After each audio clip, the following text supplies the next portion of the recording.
आदरणीय जमी पर बैठे जमींदारों, चेयर पर बैठे चेयरमैन साहबों, गद्दी पे धरे गद्दी के गद्दारों, बाबा आपके चरणों में मेरा प्रणाम।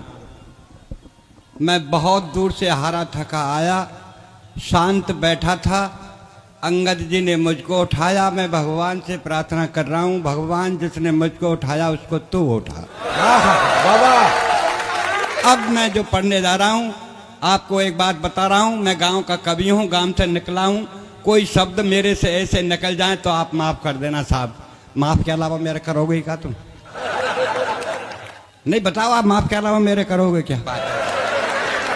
आज जब मैं सुबह घर से चला तो मेरी धर्मपत्नी ने कहा कहाँ जा रहे हो? मैंने कहा उत्तर प्रदेश जा रहा हूँ। बोल ठीक है चले जाना, थोड़ा सा डिनर कर जाना। ओ मैंने कहा पगली, डिनर तो शाम के भोजन को कहते हैं। घरवारी बोली श्याम कोई दरिया तो है, श्याम कोई दरिया तो है और खास के तेरे लिए रखा है। मैंने कहा क्यों? बोल रात इसमें कुत्ता मुंह देखो, मुझे फेंकना पड़ता इसलिए आप डिनर ही कर जाए। भाई साहब और बस अड्डे पाया, कंडक्टर बुरी तरह चल रहा, बाबा कहाँ जाएगा, बाबा कहाँ जाएगा। मैंने गुस्से में कह दिया स्वर्ग जाऊंगा, ले चलेगा क्या? ड्राइवर बोलो बाबा आजा, मेरे पहिया के नीचे तो आजा, स्वर्ग पहुंचा दूं। अरे मैंने कहा ड्राइवर तेरे 64 दांत अन्य तोड़ दूंगा। कंडक्टर बोल रहा बुड्ढे क्यों झूठ बोलता है, कहाँ इसके 64 दांत? मैंने कि मुझे पता है, बीच में तू भी तो बोलेगा। भाई साहब उसी बस में जिसमें मैं बैठा था उसमें अंगद जी बैठे थे, धारिया जी। बाबा इसमें धारिया जी बैठे थे। मैं बस में चढ़ा, मैं इनके धारिया जी पैर से विकलांग हूँ, मुझे बैठ जाने दो सीट पे बगल। अरे बोल पीछे जा भाई साहब, आगे जा पीछे जा। 15 मिनट हो गए किसी ने बैठने को जगह नहीं दी। पर ड्राइवर बहुत अच्छा था, जाने कब से मेरे को देख रहा। बोल बाबा क्यों होते परेशान, आओ मेरा बोनट खाली है, बोनट पर बैठ जाओ। भाई साहब मैं बोनट पर बैठा, बस चली। 15 मिनट बाद चलने के बाद रुकी। कारोई पेंट, कारी बुरसट, कारी चश्मा, देखने में सचमुच ऐसी लग रही थी करिश्मा। बस में चढ़ी, 1 मिनट खड़ी हुई। अंगद जी बोले मैडम कब तक खड़ी रहोगी? लो मैं सरकता हूँ, बैठ जाओ। बोल नहीं आप बैठे रहो। भाई साहब सच बताता हूँ, वो किसी के पास नहीं बैठी और धीरे धीरे आके मेरे ही पास बोनट पर बैठ गई। नहीं भैया हंसने की बात नहीं है, सब किस्मत का खेल है अपनी अपनी। माँ हमारा भुसावर था, भुसावर बस अड्डे पे एक भिखारी आया, मेरे से बोला बाबूजी बाबूजी। मैंने बोल क्या बात है? बोल 2 रुपए दे दो। मैंने क्या करेगा? बोल चाय पीऊंगा। अरे मैं कम वक्त चाय 2 रुपए की आती है, चाय तो 5 रुपए की आती है। अगर मांगता तो मेरे से 5 रुपए मांगता। भाई साहब भिखारी का जवाब देखिए, भिखारी हाथ जोड़ के मेरे से बोला बाबूजी जाकी जैसी हैसियत हुए अम्बा पे ऐसे ही पैसा मांगे। वाह भाई वाह, जोरदार ताली डीजे जी के लिए, क्या शानदार बात की। मैंने कहा जाकी जैसी ऐसी होती है ऐसे ही मांगते हैं। बोला हाँ। तो मैंने तुरंत धारिया जी की तरफ हाथ कर दिया, मैं भैया इनसे ले ले। तो भाई साहब भिखारी ने धारिया जी को ऊपर देखा नीचे देखा और फिर हाथ जोड़ के मेरे से बोला, वही भिखारी, बोल बाबूजी। मैंने बोल क्या बात है? अरे बोले खुदा ही भिखारी सो लग रहा है, हमको कहा बाबा अब लेना लिफाफा कैसे? भाई साहब भरतपुर बस अड्डे पाया, एक भिखारी और मिला, मेरे से बोला बाबूजी बाबूजी। मैंने बोल क्या बात है? बोल 10 रुपए दे दो। बोल क्या करेगा? बोल चाय पीऊंगा। मैंने कि कम चाय 10 रुपए की आती है, चाय तो 5 रुपए की आती है। अगर मांगता तो मेरे से 5 रुपए मांगता। भिखारी बोले बाबूजी 5 रुपए की मैं पीऊंगा। कौन कौन है? अरे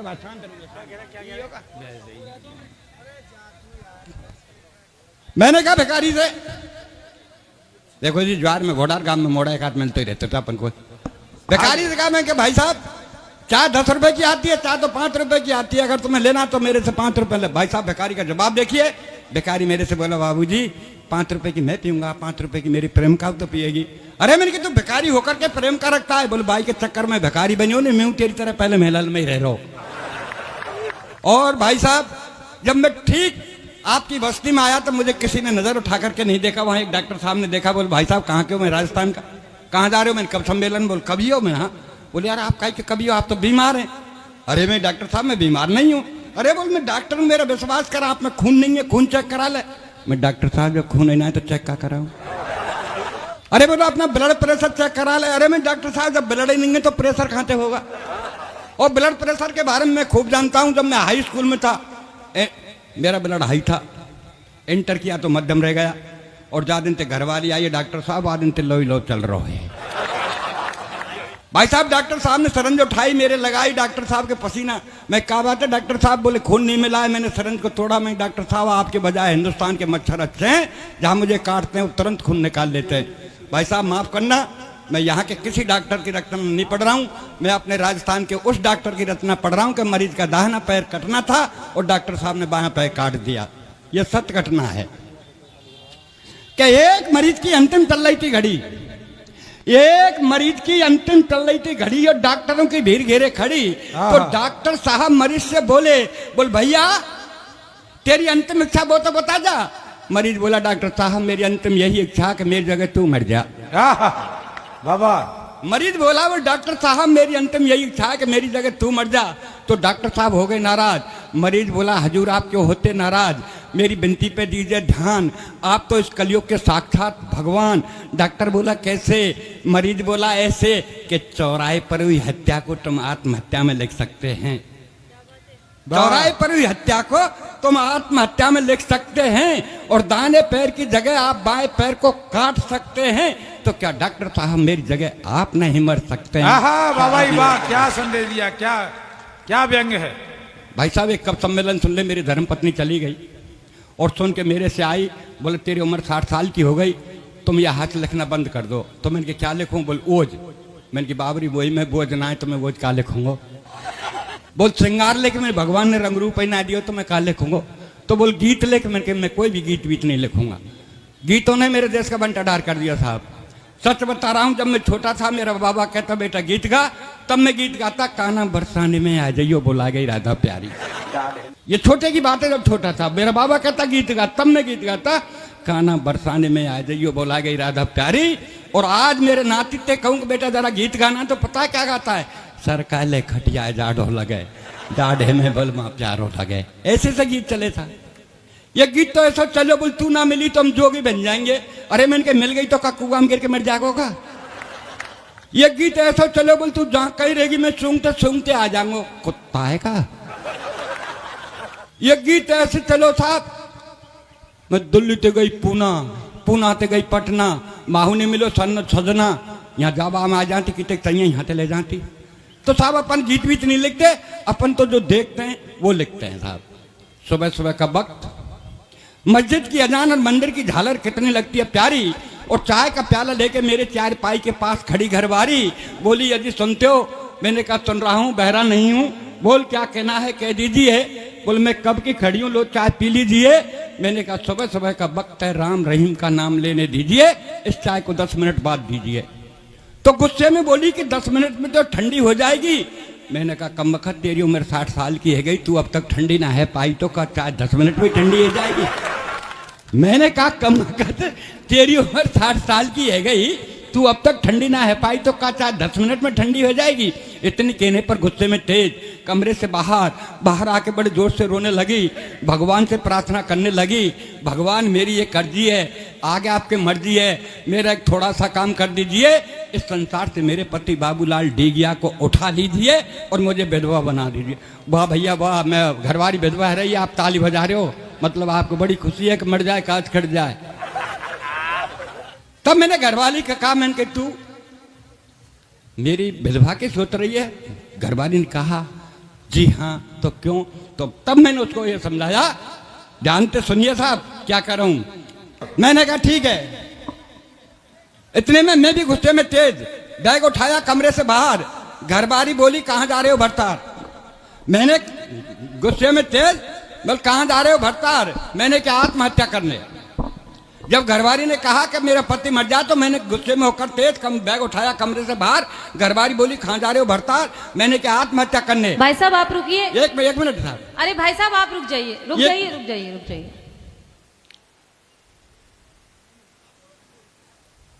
घरवाली ने कहा जब विधवा की, मैंने कहा तो मैं गुस्से में तेज बैग उठाया कमरे से बाहर, घरवाली बोली कहां जा रहे हो भरतार? मैंने कहा आत्महत्या करने। बोला आत्महत्या करनी है तो जल्दी कर लीजिए, ये भी आपके हित में होगा, और 4 दिन पीछे मरा तो तेरा दाह संस्कार नहीं होगा। मैं बोला कैसे? घरवाली बोली ऐसे कि मैं देख रही हूँ ये पर्यावरण का सीजन, और जब खाने पकाने को नहीं तो तुझे जलाने को कहां से लाऊंगी? ईंधन तुझे जलाने को कहां से? अच्छी लगी तो ताली ठोको, जाते आगे और बढ़ाऊं। अच्छी लगी मैंने कहा तू मेरे ईंधन की फिक्र मत कर, तेरा ध्यान किधर मैं समझाता हूँ इधर।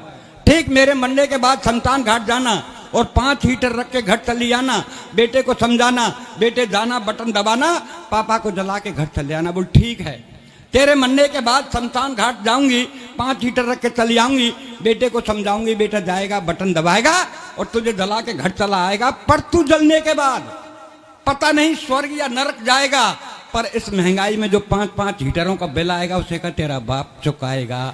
हमारे इटावा के आसपास चाहे कितनी बढ़िया दावत हो चाचा जी, मशरूम बनवाओ, पनीर बनाओ, मलाई कोफ्ता बनाओ, कुछ भी बनाओ, लेकिन अगर मठा के आलू ना हो, सही बात है कि नहीं,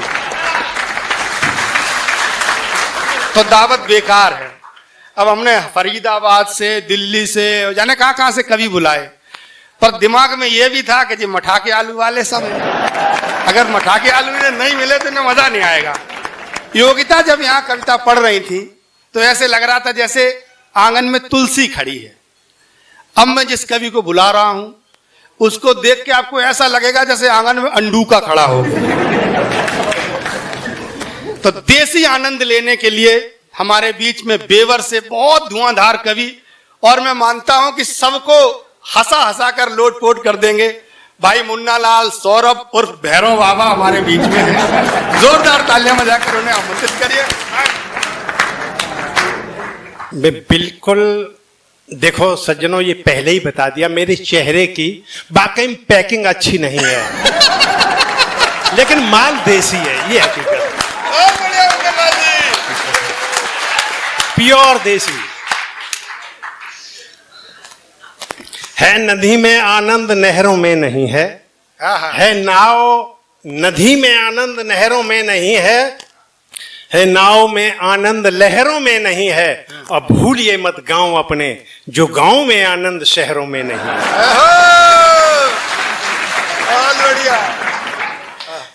एक गांव की महिला शहर में गई, शहर वाली महिला बोली कि बहन आई ही हो तो चलो तुम्हें शहरन में नई नई चीजें दिखाए लाएं।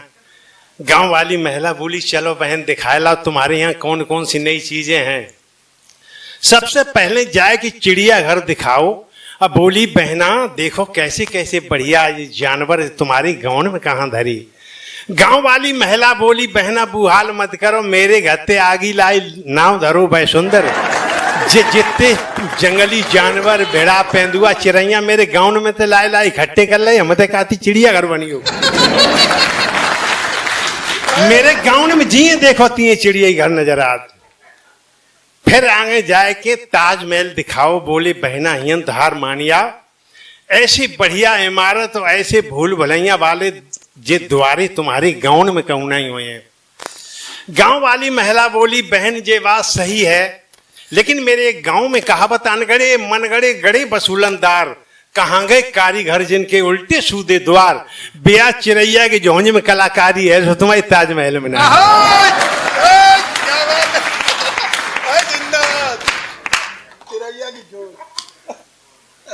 फिर सोची जा, शहर वाली महिला कह रही बा मन में सोचे थे महाराज के मने, गांव वाली महिला को कसम खाई थी कह रहे हैं हम नहीं जाने। इडली डोसा चाउमीन समोसा चटनी चटाई की बोली बहना अब तो हार मानिया, ऐसी बढ़िया चटनी गांव में कहूँ नहीं हो है। गांव वाली महिला बोली बहना जय बात सही है, इडली डोसा चाउमीन समोसा जौले मेरे खेतन में चना मटरा गेहूं नहीं हुए हैं तौले जो तुम्हारे, और जब चटनी की बात करती तौले जब चटनी जौले मेरे यहाँ उखारी नहीं हुए है तौले चटनी जब एसी में तो नहीं करिए और ना फ्रिज में से नहीं करिए, मजा तो हमारे यहाँ उखारी है ताई को है। फिर जाए के एक रेडीमेड कपड़ा की दुकान पे एक तरफ बहुत बढ़िया स्त्री एक तरफ पुरुष खड़े। वह बोली कि बहना हियन तो हार मानिया जाओ, ऐसी बढ़िया तुम्हारे गांव में कहूँ नहीं हुई है। गांव वाली महिला बोली बहना जो बहुत महंगे आए हुए हैं कछु नहीं कर सकत, चाहे इन्हें उठाए ले जाए चाहे पूरी दुकान ले जाए। इनते तो बढ़िया फटे पुराने कपड़े में खेतन में धोखो गाड़े थे बिजू का तू तुम कछु दहशत मानती है ली लगा चिड़ैया जे कछु नहीं मानती। फिर एक बजरिया में लगी, बजरिया की दशा देखी। गांव वाली महिला बोली बहन तुम कहाँ ले आई? जामे जय नहीं मालूम पत को लड़का है को लड़किनी है, कितनी ब्याई है कितनी कुआरी है, आदि तो उगारी है जामे। शहर वाली महिला बोली बहना तुमने सब में हमने जो भी बात बताई सब में तुरप लगा दी, तुम्हारे यहाँ ऐसी कौन सी खासियत है? गांव वाली महिला बोली बहना सुनो मेरे गांव में कौन कौन सी खासियत है। क्या बात है? कि तुमने सहरन को देखो, तुमने सहरन को देखो, अब दिहायती को दिखाए, चलो मेरी गुइया तुम्हें गांव में घुमा। तुमने सहरन को देखो, रोटी मका की और साग मिलमा बथुआ, अद फिरा मठा है और मका के हैं सतुआ।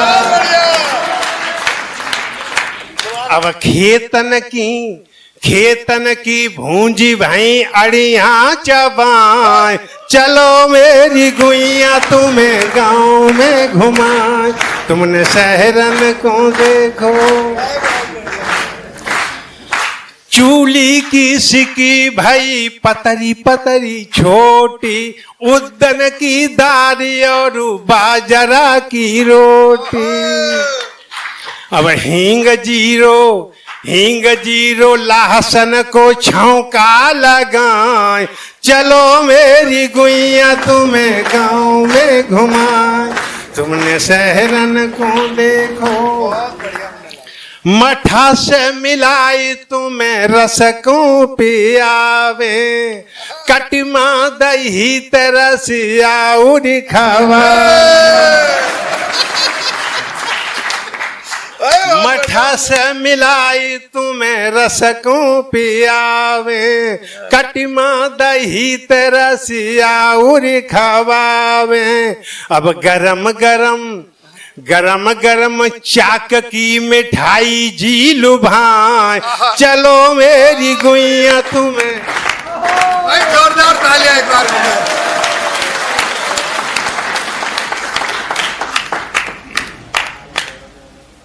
बैठ महरा पे खवाब तुम्हें फूटे कचरिया, बैठ महरा पे खवाब तुम्हें फूटे कचरिया, निबुआ रसीलो और रीठा जामुनिया। अब पेड़न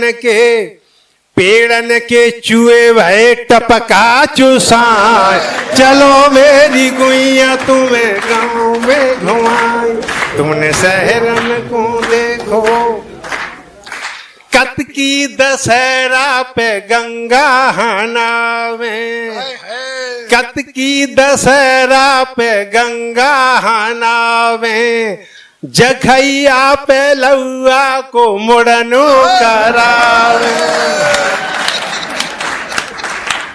कत की दशहरा पे गंगा हनावे, जखैया पे लौआ को मुड़नो करावे।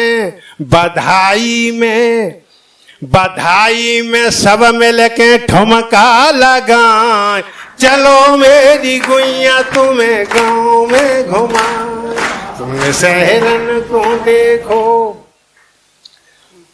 खेतन में ठाड़ी वाली गेहूं की झूल रही, सारस की जोड़ी मस्त मेड़न पे उल रही। अब नून से लगाए चलो सागो खोट खाए, चलो मेरी गुइया तुम्हें गांव में घुमाए। तुमने सहरन को देखो। और गांव वाली महिला बोली बहना तुम बस चटनी की बात करती, घर के यहाँ देखो बिल्कुल ताजी चटनी। माननीय नेताजी को मैं ये पूरा बंद समर्पित कर रहा हूं कि हरे हरे धनिया की चटनी चटावे, हरे हरे धनिया की चटनी चटावे, संजा को हड़िया की खोचन खवावे। हरे हरे धनिया की चटनी चटावे, संजा को हरिया की खोचन खवावे। अब प्यारी प्यारी बात करके, प्यारी प्यारी बात करके तुम्हें प्यार पे पराए। चलो मेरी गुइया तुम्हें गाँव में घुमाए। तुमने शहरन को देखो अब देहात को दिखाए। चलो मेरी गुइया तुम्हें गाँव